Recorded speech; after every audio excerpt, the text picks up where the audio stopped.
Hello everyone. आज का जो हमारा जो न्यू टॉपिक है वो है जस्ट jQuery एनिमेट फंक्शन के बारे में।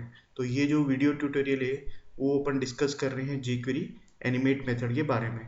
तो बेसिकली जो एनिमेट मेथड होता है वो क्या काम करता है, is use to create custom animation.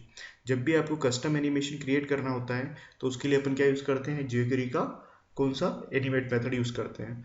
अब इसका सिंपल सा एक कस्टम एनिमेशन का मतलब होता है आपका खुद का ओन एनिमेशन क्रिएट करना, खुद का एक्सेप्शन मतलब एक एनिमेशन क्रिएट करना क्या कहलाता है आपका एनिमेट मेथड के थ्रू आप कर सकते हो। तो जब भी आपको कस्टम एनिमेशन क्रिएट करना है then we have to use animate method. तो मैंने क्या करा कि जैसे इसमें क्या कर रखा है कि एक डिव ले रखा है और बटन ले रखा है कि जैसे मैं बटन पे क्या करूँगा, क्लिक फंक्शन अप्लाई करूँगा तो जो डिव है उसको लेफ्ट 2 पिक्सल लेफ्ट में कर दिया। तो उसके लिए सबसे पहले मैं यहाँ पे एक फाइल क्रिएट कर लेता हूँ। यहाँ पे इसको एग्जीक्यूट करने के लिए मैंने यहाँ पे क्या कर रखा है, एक डिव बना रखा है। सबसे पहले तो मैंने ये HTML फाइल क्रिएट करा है।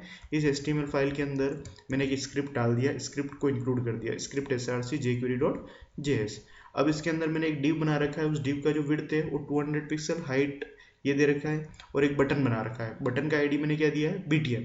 अब मुझे इस पे jQuery अप्लाई करना है तो मुझे बॉटम में jQuery जो हमेशा होती है किस में लिखी जाती है, रेडीमेड में। ये पिछले ट्यूटोरियल के अंदर ये सारी चीज़ें अपन डिस्कस कर रखे हैं। अब मैं क्या करूँगा, बटन का आईडी क्या है, BTN।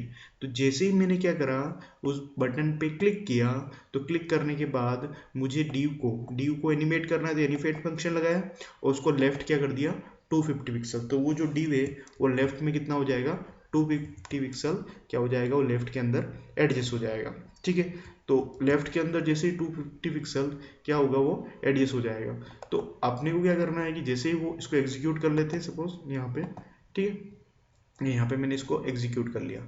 तो अब मैंने जैसे इसे एनिमेट करा, अभी यहाँ पे क्या हो रहा है, ये लेफ्ट के अंदर एडजस्ट नहीं हो रहा है। क्यों नहीं हो रहा है, क्योंकि इसकी जो पोजीशन है वो अपने को चेंज करनी पड़ेगी। अभी पोजीशन इसकी नहीं क्या करनी कर रखी है, चेंज नहीं कर रखी है। तो इसकी पोजीशन मैंने क्या कर दी, रिलेटिव कर दी। ठीक है, इसकी पोजीशन मैंने क्या कर दी, चेंज करके रिलेटिव कर दिया।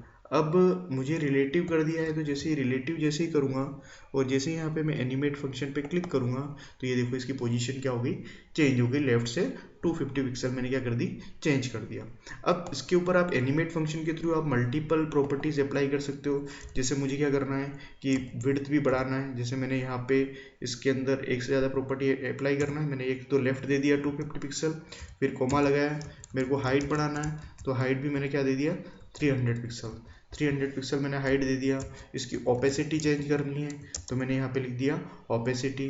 ठीक है, ओपेसिटी मैंने क्या कर दी, इसकी ओपेसिटी सपोज मैंने कर दी यहाँ पे 0.5। ठीक है, 0.5।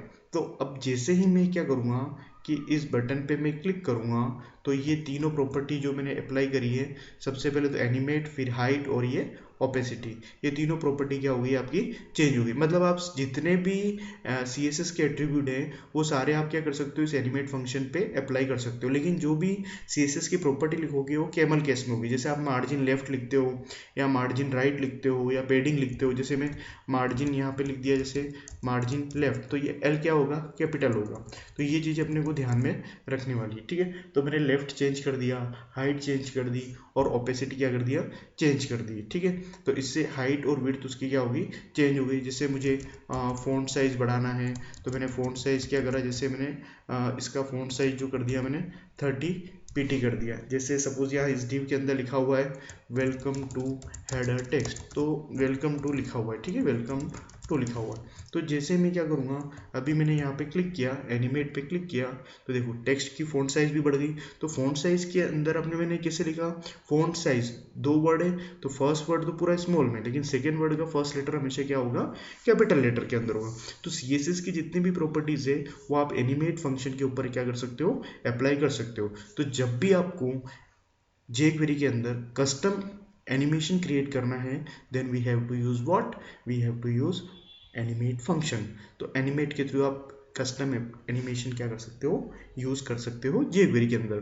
तो jQuery कि मैंने बटन पे क्लिक किया और क्लिक करते ही क्या हो रहा है, उस div को एनिमेट कर दिया। ओके, तो ये एनिमेट फंक्शन अपन को कस्टम एनिमेशन बनाने के लिए यूज़ करते हैं और CSS की जितनी भी प्रॉपर्टीज़ है वो सारी अपन यूज़ कर सकते हैं। तो मैंने एनिमेट फंक्शन लगाया और उस एनिमेट के अंदर ये सारी प्रॉपर्टी कोमा के थ्रू मैंने क्या कर दी है, सेपरेट कर दी है। ओके, तो ये वीडियो अगर आपको अच्छा लगा है तो आप इसको लाइक कीजिए, सब्सक्राइब कीजिए और नए वीडियो देखने के लिए और इस वीडियो को जरूर सब्सक्राइब कीजिए। Thank you for watching this video.